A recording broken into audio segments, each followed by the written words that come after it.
Welcome to Agents of Nothing, an episode-by-episode recap and analysis from the perspectives of a veteran and a new recruit. And now, a quick word from our sponsors.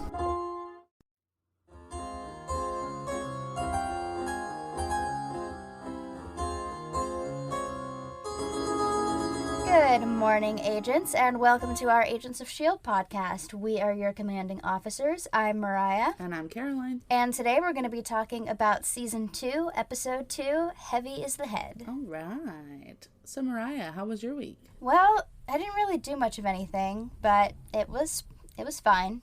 How was yours? Mine was good. I can walk again, finally. Woo! Yay! Yeah, and I found out that I do have friends other than Mariah because they came to my half-surprise birthday party. And look, I don't know how many of y'all have had to, make new friends as an adult, but it's really fucking hard. So it was super validating to have several people who actually wanted to, even go to a party for me, much less having people actually make time to come. So it was really nice. And David did a really amazing job planning it and then, adjusting to last minute changes that ended up happening. And Aww. Yeah, and one of my friends showed me the group chat that he had set up to plan this whole thing, and he had such an elaborate plan. He wanted everybody to show up 5 minutes at all different times, 5 minutes apart, and bring different party stuff. So it was really cool. That's cute. Yeah. I'm so glad. Me too. All right, well, let's get into this episode. This episode was written by Paul Zbyszewski and directed by Jesse Bochco. Yes, that's Yeah. the way. Sorry.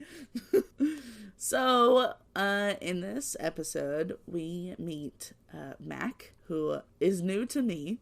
Y'all met him last time, but I thought that he and Creel were the same person. So, he's new to me.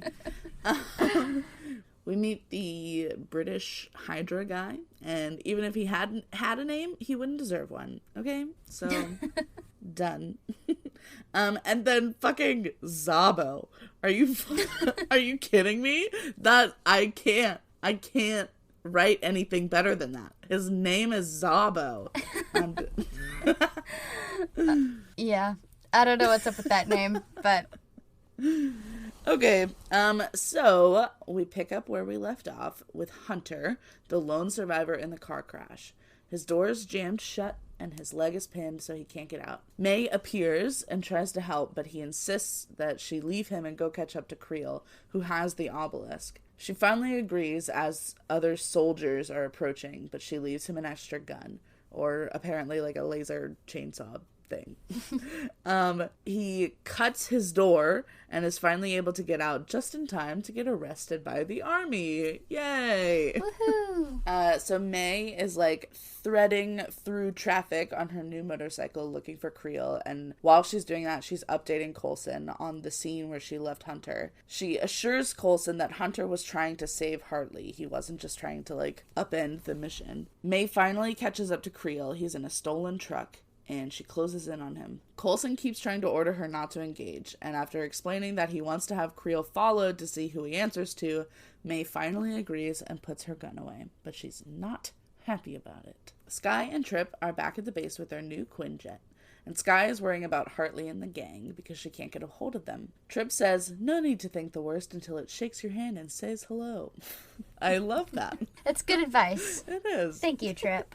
Sometimes those fortune cookies really do it. Anyway, so Coulson comes up to them and he congratulates them on getting the side note.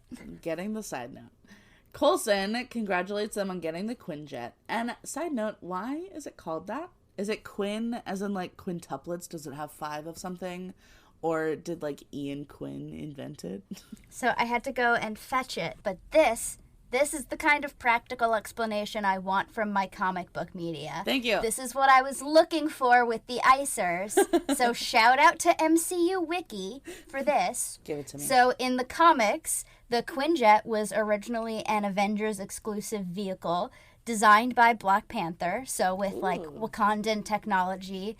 That's not the case in the MCU necessarily, but that's where it originated in the comics. Of course it was whitewashed. And it got its name from the 5 jet thrusters used for primary propulsion. Ah, okay. And then what's more, the Quinjet is a unique hybrid wing aircraft with similar flight capabilities as modern VTOL aircraft and serves as a personnel transport and versatile attack vehicle. The Quinjet is able to reach high speeds through 2 powerful jet engines located at the rear of the ship. It possesses 2 large, angle-adjustable rotors, one housed in each wing, which grants the aircraft its vertical takeoff and landing capabilities. The Quinjet also has adjustable wingtips that can be angled down to intensify the lift of the wing rotors and modify the movement of the ship. This gives the Quinjet unprecedented maneuverability as it can make full stops mid-air, hover in place, and make incredibly tight turns compared to conventional aircraft. Do I understand what most of that means? Absolutely, I do not. No. Am I delighted to have the information? Absolutely, I am. Thank you so much. That was everything that I wanted to know. Also, what's a VTOL? I have no fucking clue. Okay. Somebody email us if you know the answer to that. I really had to get creative with the fun facts because I don't know, this was sort of a sparse episode. Yeah. So I had to go out and search for things to talk about. You went above and beyond, and we appreciate you. Thank you. Okay, back to it. So Coulson tells them to give the specs to Mac so that they can reverse engineer the cloaking tech for the bus. Once they're alone, Skye tells Coulson that the obelisk had symbols on it, just like the ones that she's been researching for him, and that Hartley seemed to trigger it by touching it. Coulson gives her a good job and starts walking away, but Skye stops him. She's confused why they aren't immediately jumping on this information, since she's been literally combing the planet for answers on these symbols for months. Coulson tells her that Hunter has been captured, and if he talks, they'll have to burn their base and start over somewhere else, which sucks because they just retiled the bathrooms. Hunter gets pulled out of a nondescript car trunk and left in a random field by some soldiers. And as the car drives away, an Air Force helicopter lands nearby, and Talbot hops out to greet him and offer him a lift. Is that all necessary? Right, that seemed a little extra. You couldn't just, hold him in a cell and have this conversation there? Right. Okay. Sure. He Why just not? He had to be a little extra, you know. We see you, Glenn. So back at the playground, Mac is digging into the cloaking device while Skye and Trip watch. Skye comments that Fitz would be devastated if he knew what they were doing. He's been working on cloaking since before Simmons left. Whew, and there is some animosity towards Simmons for leaving. Wow. And not just leaving Fitz, but leaving all of them. They're all very upset, and I understand. But Coulson wanted Fitz to be the one to design their own version of the cloaking tech because he's the only one who could make a retro version of it that wouldn't be detected by the army or anyone else. Fitz comes up just then, and he wants to help. He clearly recognizes the pieces and what needs to be done. He just can't get the right words to come out of his mouth. The others watch him struggle and try to gently encourage him, but eventually Fitz gets too frustrated and says that they should just handle it without him. I can relate so much to what Fitz is going through, and it's so painful to watch. Yeah. I mean, you guys hear me when I'm on with a script and editing, but on my bad days, I look and sound a lot like Fitz does in this episode. Yeah, I've definitely had that specific sensation where I have the words, but they're like just out of reach. Yeah. I can remember a specific instance where I was talking to someone and the sentence that I was just about to say just disappeared, like right before I was about to say it. Yeah. And I got so frustrated, I started crying. And they were like, it's okay. Like, it's okay that you forgot. I'm like, but I wanted to say it. I wanted to say it, and it's gone. It's like, it doesn't even matter if they're not, like, judging you for it. Yeah, and it, like, still, I don't remember the conversation to tell you what it was that I wanted to say, but, it never came back. Yeah. It never came back. Right. And that's, like, the most frustrating thing. It feels like your brain is betraying you. Yeah. Anyways, so in the helicopter, Talbot is bringing up... What is that? Have you heard that sound on TikTok? No. No. Never mind. That was so specific. Sometimes when, like, you make a reference and I'm not sure what you're talking about, I just, like, let it go. But that was so specific. I'm like, okay, what am I missing here? I don't even know. I don't know what it's from. There's just a sound on I'll on try TikTok. to find it. If you see a TikTok with it, send it to me. Okay, I will. Anyway, so in there, Talbot is bringing up old missions that Hunter went on and all the awards and merits that he earned in order to find out why Hunter left the SAS to do mercenary work. And the SAS is like the British version of like the American Air Force, for anybody who didn't know, because I didn't know. Wow. Look at you looking up the fun facts. Yeah, did that one for you. Wow. But Hunter just says that he met a girl. Hartley. Talbot, this is so fresh. Can't you give him like a second to mourn her? Jesus. But Talbot wants info on Coulson, and if Hunter doesn't give it, he will apparently get pushed out of the chopper into the ocean, or whatever body of water that they're over right now. Hunter's like, are you joking? And Talbot says, I don't have a sense of humor. No, buddy, I think you're very funny. I laugh at you all the time. Talbot is hilarious. Talbot is, like, one of my favorite villains ever. Like, he is by far the funniest villain. For sure. Well, and it seems like he's, like, genuinely trying to do what he believes is, like, a good thing, you know? Yeah. He's more annoying than anything. He's not evil by any means. He's an antagonist, not a villain. Yeah. Yeah.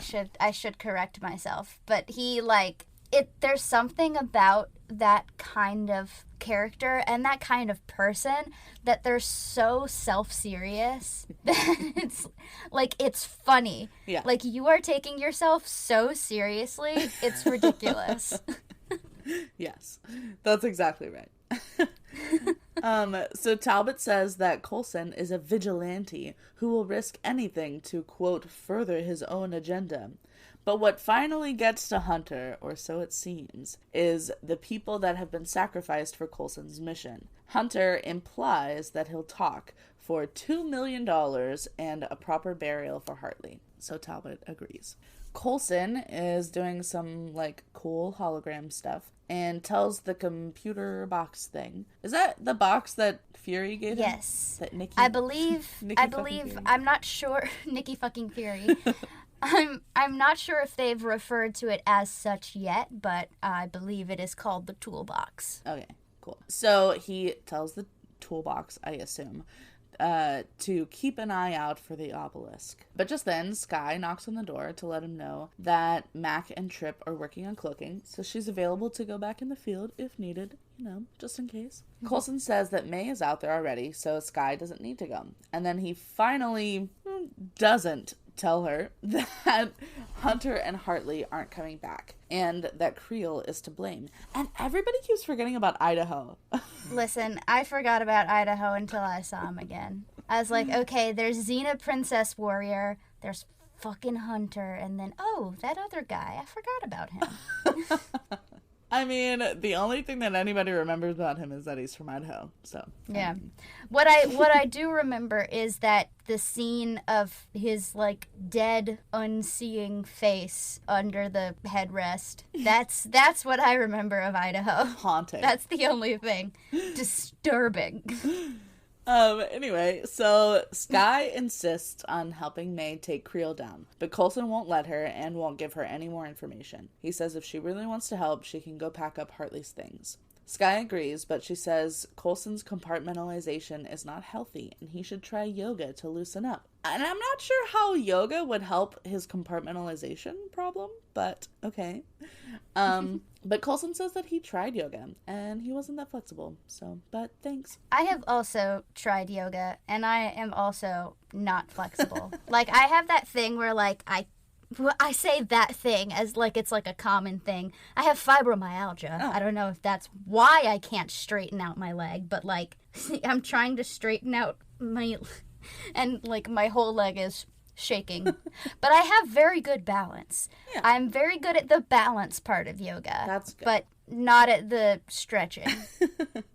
I've picked up doing like some super easy, like just morning 10-minute yoga routines just to like stretch my leg out since it's been torn in half. But otherwise I don't do yoga. Yeah, since I haven't technically been diagnosed with fibromyalgia yet. It's more of like a soft diagnosis. Mm-hmm. There'll be checkups with my doctors and he'll probably run some more tests eventually. Yeah. But it's a soft diagnosis of fibromyalgia at the moment. And so I need to I have an empty drawer in the bathroom where I want to build up a pain management drawer, icy hot braces, ace bandages, massage tools, things like that. That's and good. I've also been scrolling the fibromyalgia subreddit trying to find some tips. There is truly a subreddit for everything. There really, really is. And I put off making a Reddit account for so long, but I'm glad that I finally did, because there's actually some good crowdsourcing of information there. And I also learned why I fucking hate summer. I always used to joke that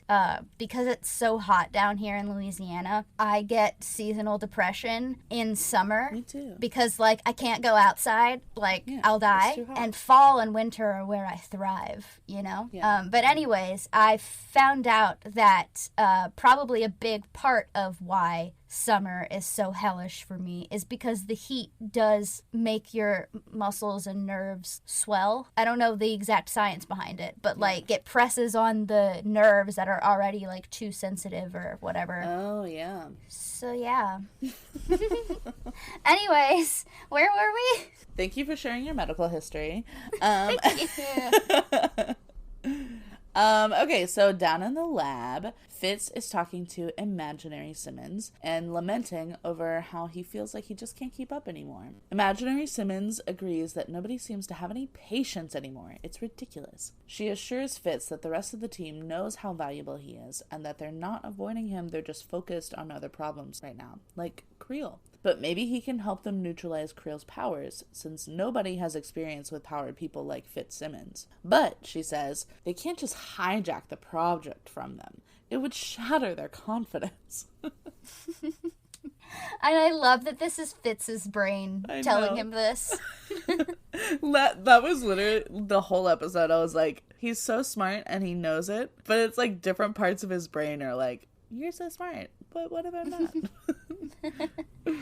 I thought it was so, I meant to make a note of it, but I'm pretty sure in that first scene with Fitz, where, he's trying to get the words out and he can't, there's, a sequence where he kind of, puts his hand on his shoulder and, turns to the side for, a split second, and then he turns back. Mm-hmm. And so it's interesting to think that these conversations with Imaginary Simmons are happening in that moment. That's how fast it is. Very interesting. Well, and because sometimes it's just she just makes a little quip, you know? Yeah. But then sometimes he holds it for longer. You know what I mean? Yeah, but it was almost he wasn't, his mouth was almost moving as though he was talking to her. But I think maybe he doesn't talk to her out loud. He talks to her in his head. Maybe sometimes. But they're all talking about, oh, he's always talking to himself, you know? Mm. So I think a lot of the time he is talking out loud. And it is happening in real time. But sometimes it might just be little quick things. It's just very interesting to think about. Yeah. I love delving into his mind. Anyway, but luckily, someone just happened to leave some crucial research just laying around on the printer. So who would even notice if he just took a peek at Creel's DNA results? Speaking of, Creel is at some country diner or something, and it looks like the obelisk is inside his forearm, which is disgusting. So the Halfway House Cafe that's seen in this episode is actually a real diner on the Sierra Highway outside Santa Clarita, California. Oh, wow. I'm not sure if it's called the Halfway House Cafe. I didn't look that up. But it's not just like a set that they built. It's a real diner. Cool. I wonder what they serve there in Santa Clarita. We should look it up. I mean, probably not the Santa Clarita diet. That's what I'm saying. Probably just diner food. Yeah, probably. But okay, I wonder if diner food varies depending on where you are in the U.S., you know? Maybe. Because, like, down here, diner food is, like, grits and fried chicken. And so I wonder what diner food in California and New York City look like. I always wonder. Anyway. Moving on. So a server comes up and offers to clear the glasses and water pitcher off of his table. And okay, hang on. Before I continue, why did he have like 4 glasses there and an entire pitcher of water? Like, he's a thirsty man. It was like, I need to use 2 glasses at once to pour it into my mouth. He's double fisting glasses of water. He said, I'm extremely dehydrated and I don't have time to refill cups of water every single time. I mean, did you see the cracked skin around like the obelisk part of his arm? Like, maybe he was like pouring water on his arm. He was trying to turn his arm into water. Wait, I wonder if he could. It's a substance. I don't know. Interesting. Anyway, but something shocks her, and she drops everything, water splattering all over the table on him. But as she walks away, her skin starts turning black like Hartley's did, although much faster than Hartley's did. And within seconds, the woman's entire body is just charred. May heard the screams from outside and makes it inside just in time to tell the crowd not to touch her and to tell the woman hold on just before her face goes black. And the differences in like how fast like deaths happen on shows like this is always so interesting. Yeah. Because like Hartley touched the actual thing and it had time to like have a full conversation about whether or not to continue the mission and then be like carried into a car and then get miles down the road before they just like cut off her hand and then she was gonna be fine. They were gonna have to get her to the hospital, but like that stopped it from spreading any further, but it had only gotten up to like halfway up her arm in that time. Yeah. And this woman, she touched Creel and her entire body just like disintegrated within seconds. That is something that I also noticed, and I don't have a good explanation for except for plot. The plot. The plot. That's it. For the plot. And then I just May telling her to hold on when it was like just her eyeballs left. I'm like, May, I love you. Come on. Anyway, afterwards, May is outside the diner reporting to Coulson about the situation. They figure out that Creel must have absorbed the obelisk and is starting to lose control. They both want to blame themselves for not taking him out when they had the chance, but Coulson tells May to go dark and get back to the bunker as soon as possible. But just then, an alarm starts going off in the bunker, showing a perimeter breach. It turns out it's Hunter, returning to the nest with a fancy new car that gets its wheels sliced open upon entry. Hunter heads in to speak with Coulson after Tripp pats him down, of course, obviously. And Hunter is pissed that Creel was allowed to get away. Coulson says that Hunter is not entitled to any answers, and Hunter says, I lost 2 friends. I think that's entitlement enough. And you know what? He's got him there. But does he, though? A little bit. I don't know. I'm trying to remember, like, what specific reasons I didn't like Hunter the first time around. And I don't know. I feel like he's just a whiny little bitch and he doesn't follow directions. Okay. If you died because we were working a job together and then the person responsible for you dying on the job was allowed to get away by our boss, I'd be pretty pissed too. And I would want to know why. Yeah, I guess so. Hunter annoys me. And he and Hartley were, like, in love. So this is more like if you or Aaron passed away on the job or something. Like, I feel like it's a lot more serious than just, like, I want to know because I just want to, you know? Yeah. Anyway. And maybe I'm wrong. Maybe Hunter sucks. And I'll find out later. Maybe I'm wrong. I don't know. I feel him on this one.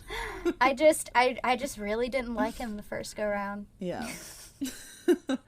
Anyway, so Coulson shoots back that Hartley should have followed orders. And again, the SHIELD team seems to keep forgetting about Idaho. And He was just waiting in the car. Right. Did they not like him or something? Like, he was told to wait in the car. Like, they told him to, that he was following orders, and he still got killed. Oh. Idaho. Justice for Idaho, man. Justice for Idaho. That's gonna be the hashtag on this one. So Hunter's face falls, and he reveals that Hartley was trying to follow orders. Coulson asks about Talbot's deal, and Hunter says that he has 48 hours to deliver Coulson. Talbot had a security detail following Hunter that took him 3 hours to shake. Hunter could have led them straight to Coulson, but he didn't. Coulson asks what Hunter would be getting in return. He says a proper burial for Hartley, and her record cleared and her family notified. Hunter knows that Coulson will get to Creel first, and that's all he really cares about, so he wasn't going to give Coulson up immediately anyway. And besides, SHIELD still owes Hunter, Hartley, and Idaho money for their work, which is another big one. Hunter says he wants Hartley and Idaho's pay as well to give to their families. And okay, I don't necessarily trust that he's gonna get their money to their families. I feel like he'll probably do Hartley's, but I don't know about Idaho's. He'll be like, who is this money for again? But I am curious about the pay structure for this gig. Have they not been paid this whole time? How long have they been working for him? And where is the money supposed to go if the mercenary dies on the job? Like, is that incentive for SHIELD to not get these mercenaries back from a dangerous mission if they don't have to pay dead people? Like, was that an option? I doubt it with Coulson's SHIELD. Even if he's, he's still getting his land legs. Yeah. But I don't know. With old SHIELD, though? It's mercenary work, I doubt that there's a set in stone pay structure anyways. That was my next question is, like, what's the pay structure for regular SHIELD agents? Like, do they even get paid actual money? Or do they just live for free? That's the thing. I'm like, one, how are you flying coach? Where are you getting the money to fly coach? Yeah. How are you avoiding fucking security cameras? Who's paying for this?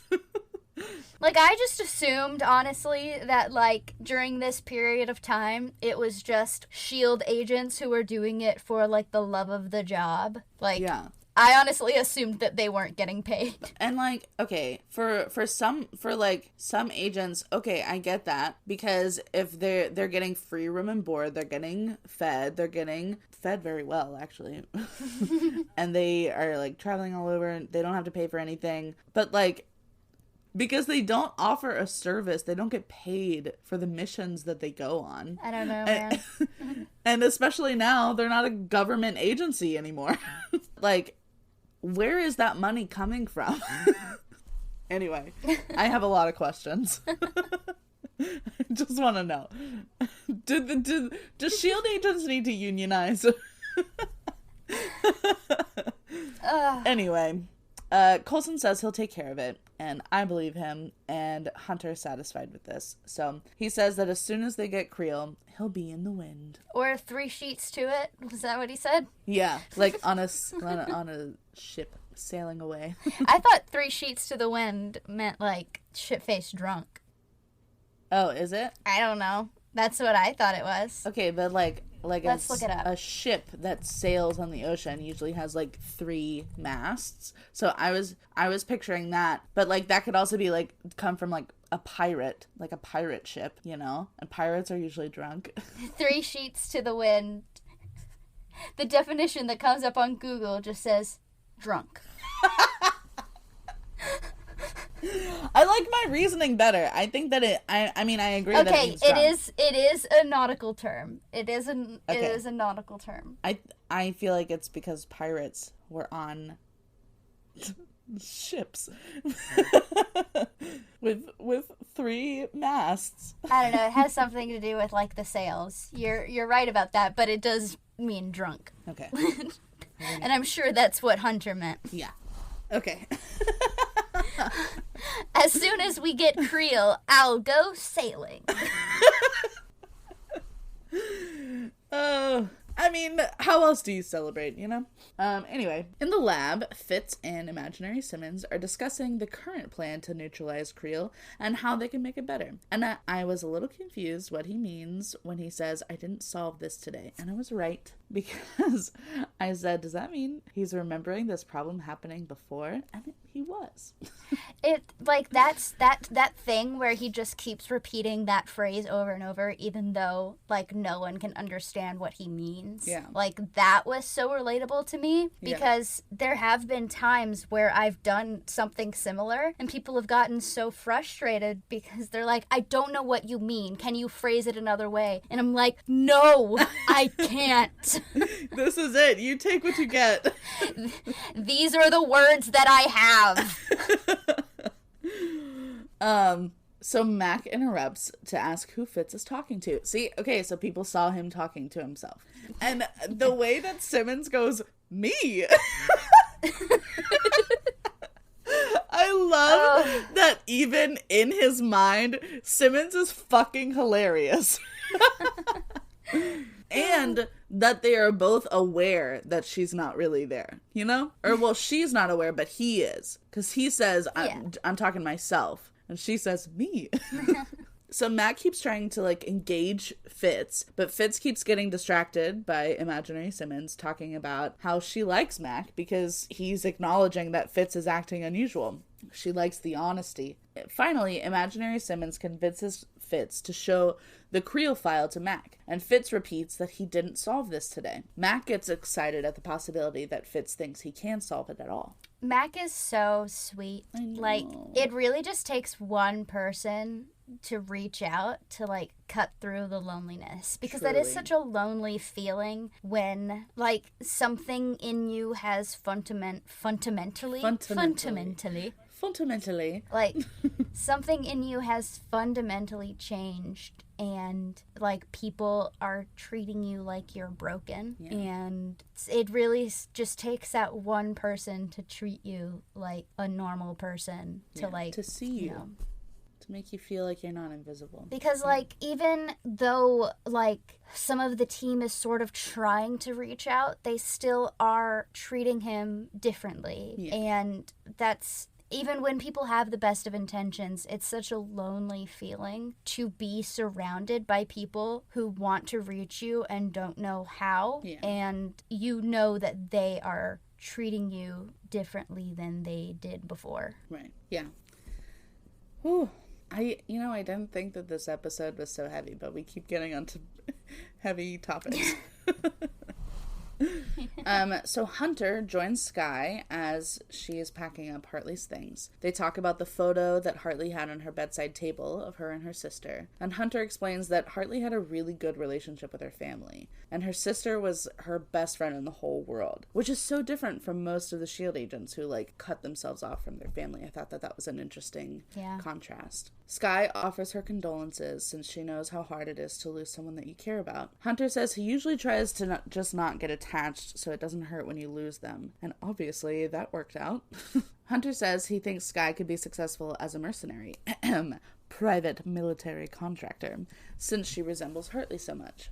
Skye says that she could never, because S.H.I.E.L.D. is her life now. But Hunter gives her some sage wisdom. S.H.I.E.L.D. is not a life. It's a job. A means to an end. And this is very important advice in the non-MCU world. Unless you literally work for your family, your job is not your family. You have to be replaceable there. That's how capitalism works. That's how a job works. Listen, even if you literally work for your family, especially if you literally work for your family, you have to establish workplace boundaries and a work-life balance. Yes, absolutely. At work, you are not family. You're an employee or a boss or whatever your job is. Yeah. But when you're there, that's not your life. Anyway, after that. So Creel runs back to his little mobile home, and he rummages around in some tiny drawers and pulls out several different small items, trying and failing to change his arm into the substance that he's holding.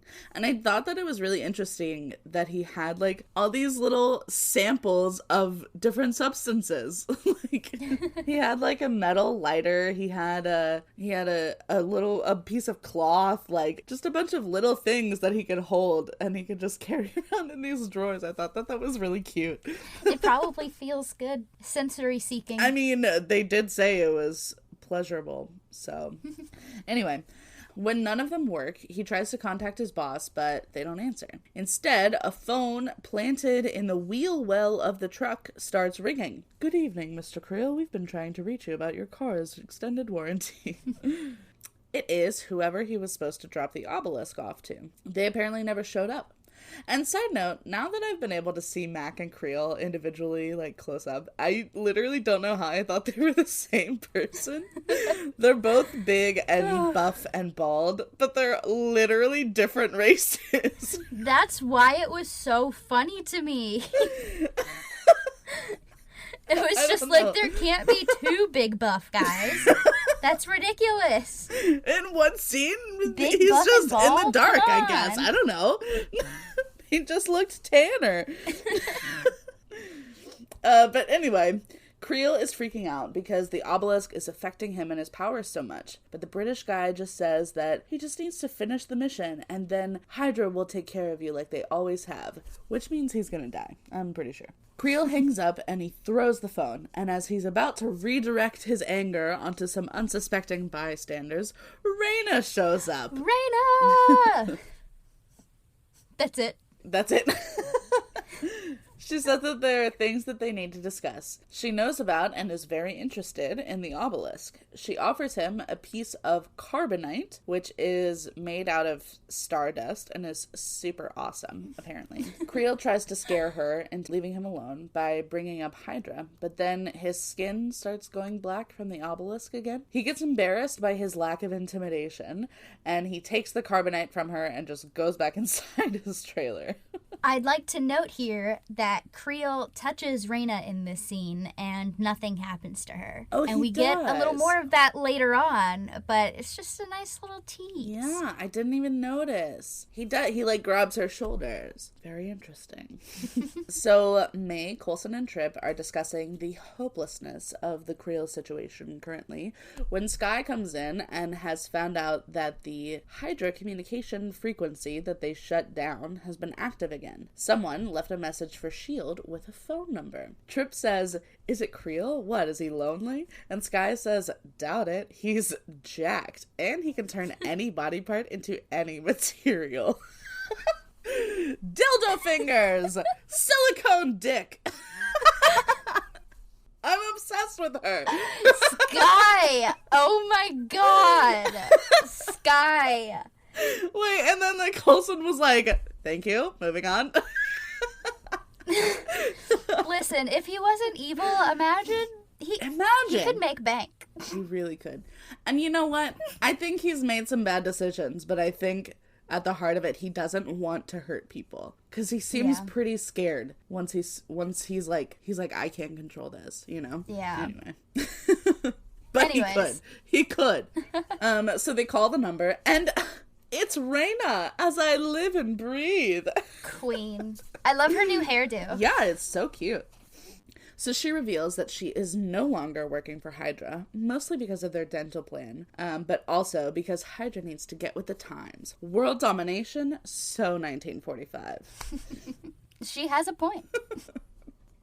Raina thinks that Coulson will be the most likely to understand the obelisk, just like Garrett did because of the symbols that he started drawing after being injected with the GH325. She also reveals that the carbonite Creel stole has a tracker, and she wants S.H.I.E.L.D. to follow it so that they can catch Creel for her. She's so smart. I love her. I know. So this episode wasn't giving me much to work with, fun fact-wise, so... Hello, this is future Caroline, and I would just like to say that we missed a golden opportunity to say Fun factually.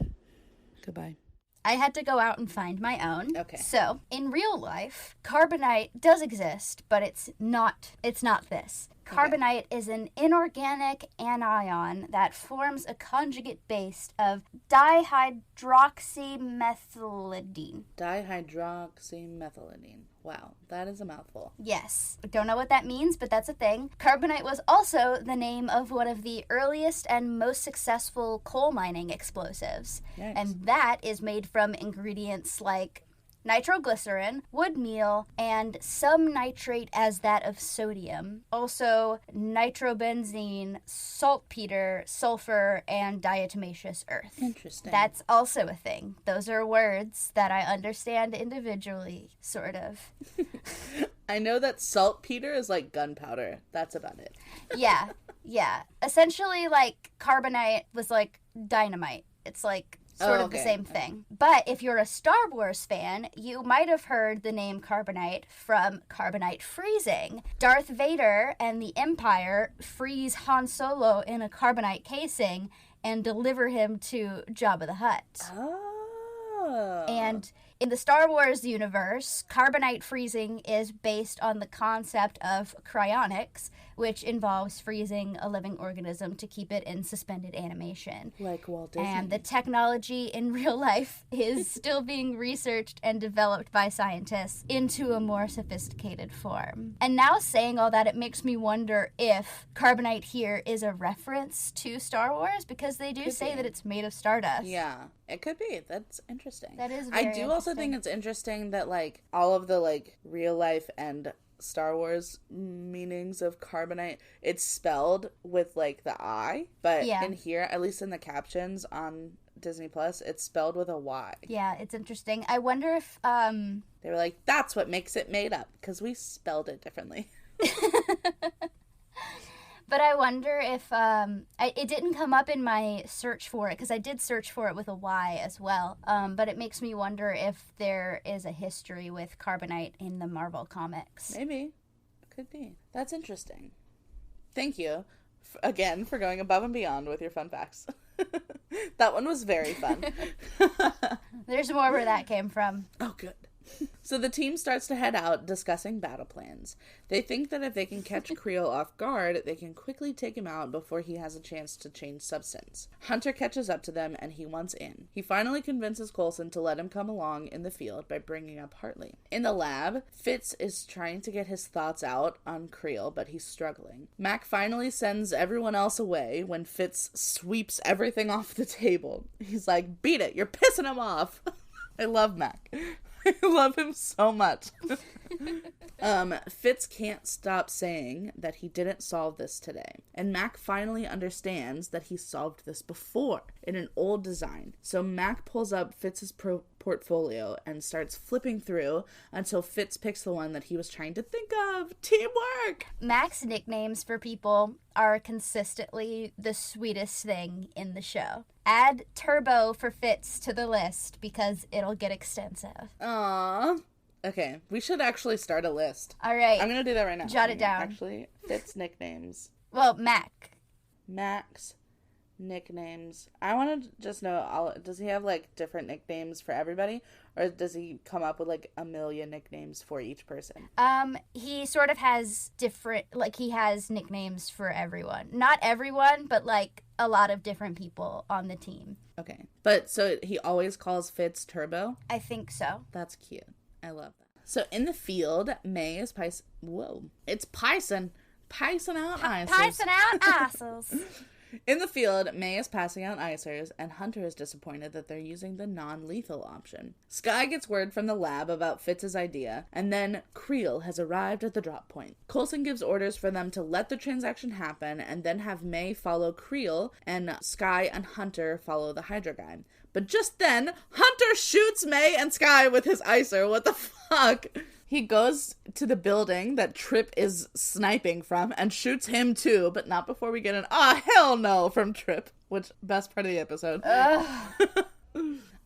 Creel is clearly frustrated with Hydra, and he seems to want out. He's scared, and he doesn't want to show it, but he wants out of this mission. But his boss just reminds him that Hydra rewards compliance, and Creel takes a beat and then reluctantly agrees. But now, Hunter is armed with Tripp's real gun and takes the shot, but he pushed people out of the way enough for Creel to notice his presence a split second too soon and armor up. Hunter did not think past this part of his plan and fucking books it.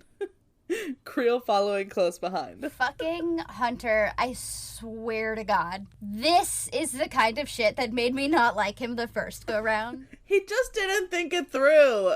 Either be a liability and a whiny little bitch. You can't be both.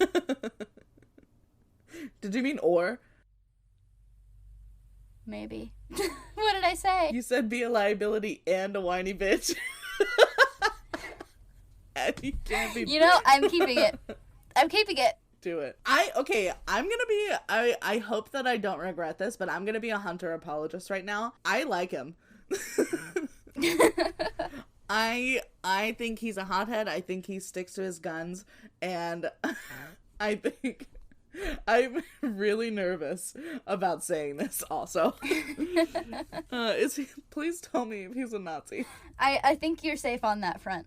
Okay, thank God. At the very least. Okay, then I like him. I think he's fun. He just doesn't think things through. He's a little dumb, but I like it when they're a little dumb, honestly. He's very Dean Winchester. That's probably why I like him. I haven't seen the show, so I know. I probably wouldn't like Dean Winchester. I'm gonna put it out there. I think you would. You know what? I don't care. I don't know. Okay, keep going. Okay, so the Hydra guy goes back for the box that Creel was delivering to him, but it's gone. Raina's taking it. She's fast as fuck, boy. My queen. I love her. She always gets what she wants. Always. Creel catches up to Hunter, and just before Creel goes in for the kill, Coulson stabs him in the back with Fitz's device. It takes Creel through, like, every substance that he's turned into until it stops on the obelisk, and Creel falls to the ground as a charred husk. So dramatic. It was beautiful, honestly. So Coulson looks at Hunter and refers to when Hunter gave his Scout's honor, and says, "You were never a Boy Scout, were you?" Are the Boy Scouts and Girl Scouts a thing in the UK? So, it turns out that Boy Scouts started in Great Britain. Really? Which I guess goes to show, like, how US-centric our, like, media, and I don't know when I would have learned, like, the history of the Boy Scouts, right. But the Boy Scout movement was founded in Great Britain in 1908 by a cavalry officer, Lieutenant General Robert S.S. Baden-Powell. He had written a book called Scouting for Boys that came out in 1908. Ew. And the What? I think it was more along the lines of teaching boys to scout. Scouting for boys. Okay, got it. The book described many games and contests that he had used to train cavalry troops in scouting, and it became popular reading among young boys of Great Britain. And prior to the book's publication, Baden-Powell held an experimental camp on Brownsea Island off of the coast of southern England, in which he put into practice his ideas on the training of boys. Okay, ew again. Which also sounds weird. The British Boy Scouts was founded in 1908 as the Battersea Boy Scouts, a local association of scout troops. The Battersea Boy Scouts later briefly registered with Baden-Powell's Boy Scouts organization, but in 1909, it withdrew and formed the British Boy Scouts out of a concern that Baden-Powell's organization was too bureaucratic and militaristic and too closely associated with commercial interests. And the BBS was launched as a national organization on Empire Day, May 24th, 1909. Interesting. We do not stand the British Empire, No. but we do stand the British Boy Scouts pulling out of the Boy Scouts organization because it's too militaristic. Absolutely. And then we brought it back over here. We brought it over to America, and we did the same fucking thing. Okay, but I feel like the Girl Scouts probably started in America. That seems like an American thing. Maybe so. I'm not sure. I didn't look that one up. Because there was probably only, you know what, I feel like I remember that from my Girl Scout days. I feel like I remember because it was like there was only Boy Scouts. The only Scouts were Boy Scouts. And then there was like a group, I want to say in like the 70s or something, that was like, girls want to be Scouts too. And so they made the Girl Scouts. Future Caroline here. So Robert Baden-Powell was also interested in starting a scout organization for girls when he noticed that there were a lot of girls trying to crash a Boy Scouts meeting in 1909. So he and his sister Agnes tried to start the Girl Guides in England and Scotland, but it was met with some resistance because there were societal concerns about girls being mannish or overly interested in sports, games, or activities inappropriate for their gender. But in the U.S., the women's suffrage movement was already taking hold, so the Baden-Powells met with Juliette Gordon Low, who changed the name to Girl Scouts when she brought the idea to Savannah, Georgia in 1912, which is before women had the right to vote in America, and I think that's pretty fucking cool. Okay, bye. Anyway, it doesn't matter. But that was something that, like, blew my mind. I thought that Boy Scouts was an American thing. I don't know. Why did I say American like that? Did you hear that? American thing. It's American. It's a Merkin thing. You know, the Merkin. The pubic like a Merkin wig. bag. Birkin bag. Oh my god! Wait! Oh my god! Oh my god! Someone, I need a drawing of a rich high society woman carrying around a Merkin bag that is like a Birkin bag, but it's made out of a pubic hair wig. Please, someone draw that and send it to @AgentNothingPod on Twitter. I'm so sorry, and you're welcome. I've been up for a long time. Okay. I gotta go. We gotta go. We gotta get on. So, later, Hunter, I gotta be serious for this moment, actually. Sorry. Later. We always do this. Later, Hunter watches Hartley's funeral from a distance and then breaks into Hartley's sister's car, of course, as you do at a funeral, to place their mom's necklace on the rearview mirror, which is actually a very sweet gesture. Minus the breaking into her car thing. I would be so freaked out, though. I think it was a no ghost. Explanation. I'd be like, oh my god, my sister's here. Coulson catches him, though. And apparently, Coulson arranged for this funeral since Hunter didn't complete Talbot's deal. Coulson is grateful for Hunter's integrity, and even though Hunter shot 3 S.H.I.E.L.D. agents with icers, including May, yikes, he's gonna pay for that. Coulson offers him a permanent position in S.H.I.E.L.D. Coulson says, I need skilled agents who are willing to do the wrong thing for the right reason, and I need you because I can't be you anymore. And you know what? I think that's a big part of the reason why I like Hunter as well. Maybe. I don't know. Now I'm making stuff up just to go against what I don't know. You don't like him. You're allowed to like him. You're allowed to like him. Okay. That's fine. He just very much annoyed me the first few times I watched him. Does he still annoy you? Yeah, I still watch this episode, especially the part, like, it pissed me off that, like, okay, if you're gonna do all that and you want to be the one to shoot Creel, sure, whatever. Why couldn't you still shoot it from where Trip was? You're right. Why did you have to go close range? I thought that too. I'm like... He already had a shot. And I'm sure Trip had it, like, set up, too. Yeah. You probably didn't even have to move it. Just pull the trigger, you motherfucker. Anyway, so after a little convincing, Hunter agrees. Coulson says he just needs one favor from Hunter first before they start working together. He needs Hunter to sell him out. So Mac and Fitz are going over the device that they recreated, and Fitz is trying to get Mac to read his mind like Simmons does, and Mac clocks it right away. He says that he's heard good things about Simmons, and that it must have been really hard for Fitz to lose a partner like that. And so they're talking, and it's so cute, and I love that they're friends. I want them to be good friends. I want them to be best friends. So Sky and May are watching Fitz and Mac talking, and they're relieved that Fitz is actually talking to a person that they can see for once. but it's still hard to witness how much Fitz has changed. All of them, really, even Coulson. May tries to defend Coulson's recent, more secretive habits, but Skye is a little bitter that he doesn't ever seem to talk to her anymore like he used to, and she's worried that something's wrong with him. May insists that there isn't, but immediately we cut to May scolding Coulson for going into the field. And first of all, can we talk about how fucking beautiful Meg looked in this scene? I mean, holy shit. That close-up, I was blown away. Took my breath away. Woo!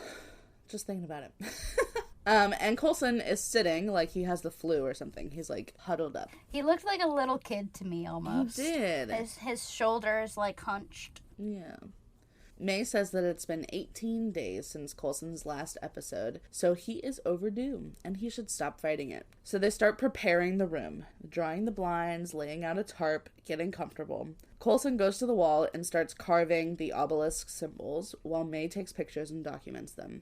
Raina is admiring the obelisk when a man comes in the room and says that she did well. He looks like Chandler Bing, and according to the Disney Plus closed captioning, his name is what Max from Hocus Pocus calls boobs, I'm pretty sure. So he's actually, Kyle MacLachlan, he was one of, like, the main actors on Twin Peaks back in the day. Oh, I never saw that. Me neither. But I know that was also a big deal in nerd circles. Like, every time there was, like, a big name announced that, like, this person's gonna be on Agents of S.H.I.E.L.D., I'm 9 times out of 10 would be like, I don't know who that is! Awesome! Fantastic! Congratulations. But he does great. He does great. He tells Raina to pick up the obelisk to prove that it's authentic, but the thing doesn't kill her. It just lights up along the symbols and then goes back to normal. She says that it worked and she's so excited, but he says that it just let her live. She begs for him to show her, and he says that he will, but only if she brings him his daughter. And wow, Skye's dad sucks. LOL. I wish I could say more, but all I will say is LOL. I hope for Skye's sake that he doesn't suck, but I hope for the sake of me being right that he does. So now it's time for the post-content content. Woohoo! Coulson meets Talbot in an empty field, in the same empty field where Talbot picked up Hunter. Coulson calls him Glenn, and Talbot says, don't call him that. You don't need to be embarrassed. It's a perfectly fine name. It's a good name. It's fine. He just doesn't want to be on a first name basis. But you know what? They know each other this well at this point. And I'm pretty sure he calls him Phil. Anyways. It's just Glenn being Glenn, you know? Silly Glenn. So Talbot asks for Hunter, but Coulson says Hunter is busy watching Cake Boss. And holy shit, do you remember that show?